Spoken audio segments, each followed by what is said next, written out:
स्वागत है आप सभी का एकलव्य एकेडमी कासगंज और एकलव्य पीसीएस के ऑनलाइन प्लेटफॉर्म्स पर। आज के इस वीडियो में हम बहुत ही एक इम्पॉर्टेंट डिस्कशन है जिसे डिस्कस करने वाले हैं। देखिए, नॉर्मल एग्ज़ाम्स की तैयारी बहुत सारे स्टूडेंट्स हैं जो करते हैं, और अगर हम अपकमिंग एग्ज़ाम्स की बात करें तो रेलवेज़ में जो एनटीपीसी सेकंड फेज़ और ग्रुप डी, इसका एग्ज़ाम एक बहुत ही इंपॉर्टेंट एग्ज़ाम है। बहुत सारे स्टूडेंट्स हैं जो इसमें भाग लेने वाले हैं जिन लोगों का एग्ज़ाम है। तो देखिए, बहुत सारे स्टूडेंट्स की ऐसे शिकायत होती है, स्पेशली उन लोगों की जिनका मैथ्स रीजनिंग अच्छा होता है लेकिन उन्हें जीएस वो नहीं कर पाते हैं, यानी एक कहीं ना कहीं उनको जीएस का फोबिया रहता है। तो देखिए, एक किसी भी एग्ज़ाम को निकालने के लिए हमें क्या स्ट्रैटेजी रखनी है, आज हम जो बात करने वाले हैं वो स्ट्रैटेजी डिस्कस करने वाले हैं किसी एग्ज़ाम के लिए। कि देखिए, पढ़ते सब हैं, बहुत सारे स्टूडेंट्स हैं, जस्ट वेट, स्ट्रैटेजी, ठीक है। देखिए, बहुत सारे स्टूडेंट्स ऐसे हैं जो तैयारी करते हैं। हो सकता है कोई 8 घंटे पढ़ने वाला एग्जाम में फेल हो जाए और 4 या 5 घंटे पढ़ने वाला वो एग्जाम में पास हो जाए, क्योंकि उसने स्मार्ट वर्क किया है, ना कि हार्ड वर्क किया है। और ऑब्वियस सी बात है, smart work is always better than hard work. Hard work भी करना चाहिए लेकिन स्मार्ट वर्क ज़्यादा पावरफुल होता है हार्ड वर्क से। तो देखिए, स्ट्रैटेजी किसी भी एग्ज़ाम को, बहुत सारे स्टूडेंट्स ऐसे हैं जो हमेशा बोलते हैं कि हम बहुत सारी देर पढ़ते हैं और बहुत सब कुछ पढ़ लिया, लेकिन जब उनसे क्वेश्चन पूछो तो वो हमेशा कंफ्यूज रहते हैं कि ये भी पढ़ा है, अरे इसके ऑप्शंस देखते हैं, अरे इसका तो ये वाला भी आंसर हो सकता है। बहुत सारे उनको कन्फ्यूजन्स रहते हैं। तो देखिए, आज हम डिस्कस करते हैं वही पूरी स्ट्रैटेजी कि किस तरीके से आप कॉम्पिटिटिव एग्जाम्स की अगर तैयारी करें, कौन सी स्ट्रैटेजी बनाए स्पेशली रेलवेज के अपकमिंग एग्जाम्स के लिए, कि जिससे आप जितना भी पढ़ें वो वर्दी हो, वो आपका टाइम वेस्ट ना हो। आप अगर पढ़ रहे हैं तो वो आपको याद भी रहे।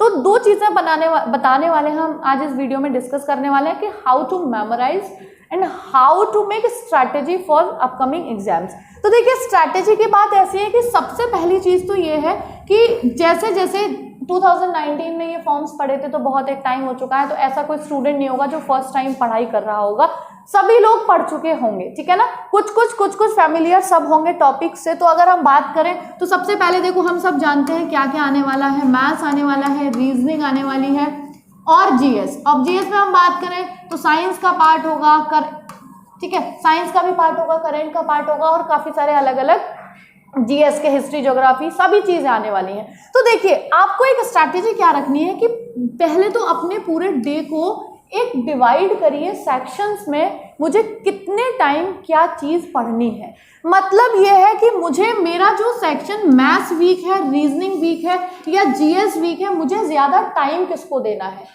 देखिए, आपका अगर कोई सब्जेक्ट अच्छा भी है तो ऐसा नहीं है हम उसे छोड़ देंगे, प्रैक्टिस हमें डेली बेसिस पे करनी है, लेकिन जो सब्जेक्ट वीक है उसको ज़्यादा टाइम देना है, जो आता है उसको प्रैक्टिस में थोड़ा टाइम देना है। तो सबसे पहले तो आपको क्या करना है कि सेक्शन में अपना डे डिवाइड करिए कि मुझे मॉर्निंग में ये वाली चीज़ पढ़नी है, या दोपहर में मैं इसको ज़्यादा टाइम दे सकता हूँ, या शाम को मेरे पास ज़्यादा टाइम है तो मैं इसको ज़्यादा टाइम दे सकता हूँ। तो सबसे पहला स्टेप जो हमें करना है वो सेक्शन करने हैं अपने डे के, ठीक है, according to our weaknesses, according to our, ठीक है, पावर्स। हमारे पास क्या पावर्स है और क्या वीकनेस है। अब आप मान लीजिए आपने सेक्शन कर लिया और डिवाइड कर लिया कि मैथ्स इतने टाइम पढ़नी है, रीजनिंग इतने टाइम पढ़नी है और जीएस इतने टाइम पढ़नी है।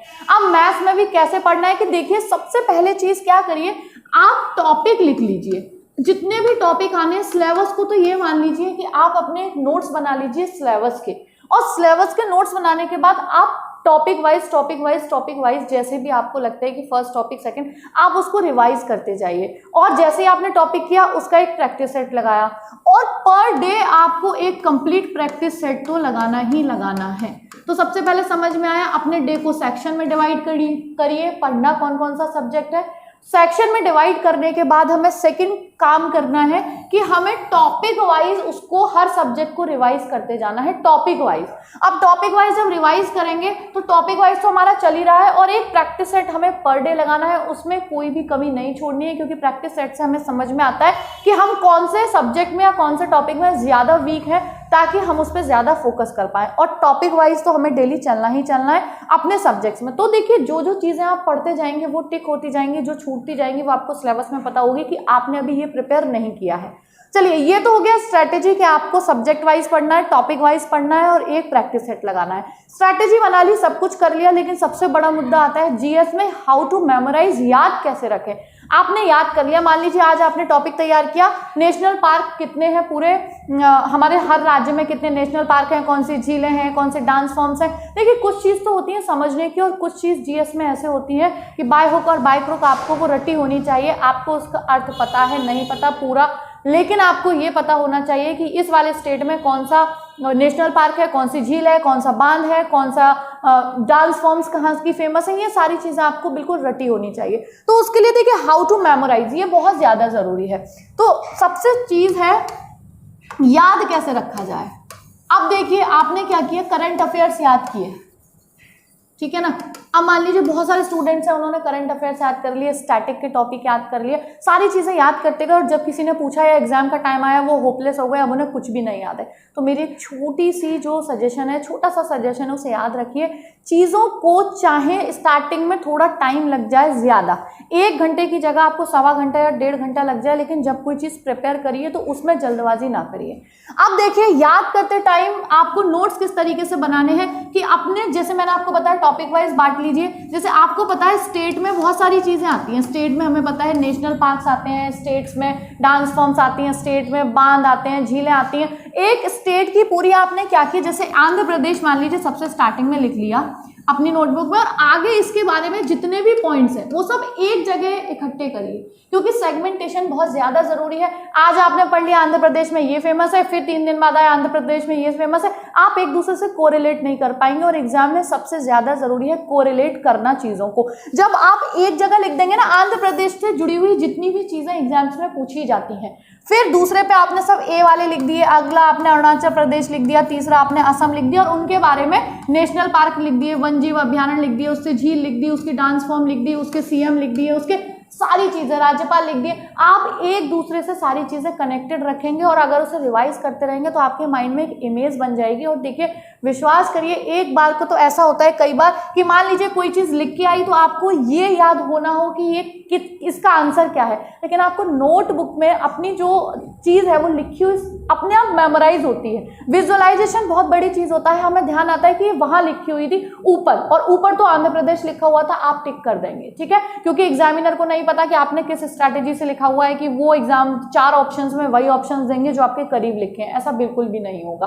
तो सबसे बड़ी चीज़ है विजुअलाइज करना, और विजुअलाइज आप जो कर पाएंगे वो किस तरीके से कर पाएंगे, जब आप चीज़ों को बिल्कुल एक एक पार्ट वाइज इस तरीके से लिख दें कि कोई भी चीज़ मिक्स ना हो, और सारी चीज़ें जब आप पढ़ें तो आपकी एक पिक्चर बन जाए और वो सब एक दूसरे से रिलेटेड हो जाए। तो आप इन छोटे छोटे पॉइंट्स को ध्यान रखिए कि सेगमेंटेशन करिए, विजुअलाइजेशन पे ध्यान दीजिए, चीज़ों को मेमोराइज करने पे चाहे थोड़ा सा ज़्यादा टाइम लगा दीजिए स्टार्टिंग में, लेकिन जब आप उसे याद करिए तो किसी ना किसी चीज़ से जोड़ के। देखिए अगर मैं करंट अफेयर्स की बात करूँ, ठीक है, ये तो हो गया स्टैटिक का। करंट अफेयर्स बहुत सारे लोग बार बार पढ़ते हैं और फिर अगर किसी ने पूछ लिया कि बताइए ये कौन अपॉइंट हुए नए, तो नए 3-4 नाम याद आते हैं कि ये तो अपॉइंट तो हुए हैं, लेकिन कौन किस में अपॉइंट हुआ ये भूल जाते हैं। तो देखिए करंट अफेयर्स में भी क्या करिए, सेगमेंटेशन बना लीजिए, उसमें भी पार्ट्स बना लीजिए कि सबसे पहले आपने अपॉइंटमेंट्स लिख दिए, उसके बाद आपने अवार्ड्स लिख दिए, उसके बाद ठीक है ये सब तो कर ही लिया। अब अपॉइंटमेंट्स में भी देखिए कम से कम नहीं तो 6 महीने में 30 से 40 ऐसे अपॉइंटमेंट्स होती हैं जो मोस्ट इंपॉर्टेंट होती हैं। उनको याद करने के लिए आपको सबसे अच्छा तरीका है,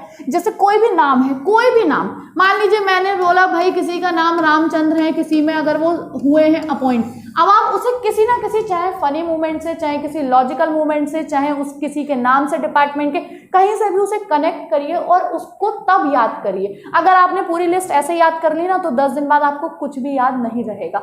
हो सकता है जब स्टार्टिंग में आप उन नाम को कनेक्ट करेंगे तो आपको टाइम लगेगा, क्योंकि एक बार में 50 नाम पढ़ देना और 50 नाम को पहले किसी से कनेक्ट करके पढ़ना, ये 2 अलग अलग बातें हैं। लेकिन जब आप पढ़ के, जब कनेक्ट करके पढ़ेंगे तो आप शायद बिना रिवीजन के भी एग्जाम में चले जाएंगे, तो वो जो ऐसे जो जिससे आपने कनेक्ट किया होगा वो आपके माइंड में क्लिक होगा और आप आंसर कर दोगे। तो करंट अफेयर्स को भी क्या है, टॉपिक वाइज नोट्स बना लीजिए, और जितने भी नाम हैं स्पेशली, देखिए कंफ्यूजन किस में होता है, किसी स्टेट का नाम, किसी कंट्री का नाम, किसी अपॉइंटमेंट और अवार्ड्स भी इतने कंफ्यूज नहीं करते, सबसे ज्यादा अपॉइंटमेंट्स कंफ्यूज करती हैं क्योंकि वो सारे नाम लोगों के ही होते हैं, व्यक्तियों के होते हैं। फिर दूसरे नंबर पे जो हमें कंफ्यूज कर देता है अपॉइंटमेंट्स के बाद, वो कहीं ना कहीं हमें ये राज्यों के नाम, किस राज्य में क्या हुआ, तो वहां भी मेरा वही वाली बात याद रखिएगा, करंट अफेयर्स के नोट्स बनाइए, राज्य लिख दीजिए जिसके जो पॉइंट मिलते जाते हैं। मान लीजिए आपने सबसे पहले आंध्र प्रदेश लिख दिया, अब करंट में आंध्र प्रदेश से जितना भी हुआ है उसका पॉइंट लिख दीजिए, अगला आपने अरुणाचल प्रदेश लिख दिया, फिर पॉइंट्स लिख दीजिए। एक दूसरे से कहानी की तरह आपको चीजें जुड़ जाएंगी और वो सारी चीजें आपको बहुत अच्छे से कनेक्ट हो पाएंगी। इन छोटी छोटी बातों का ध्यान रखते हुए अब आगे आप जो तैयारी कर रहे हैं या जो टाइम बचा हुआ है उनमें इन चीजों को फॉलो करिए। आप देखिएगा इतना ज्यादा इंप्रूवमेंट होगा कि आप चीजों को भूलना छोड़ देंगे।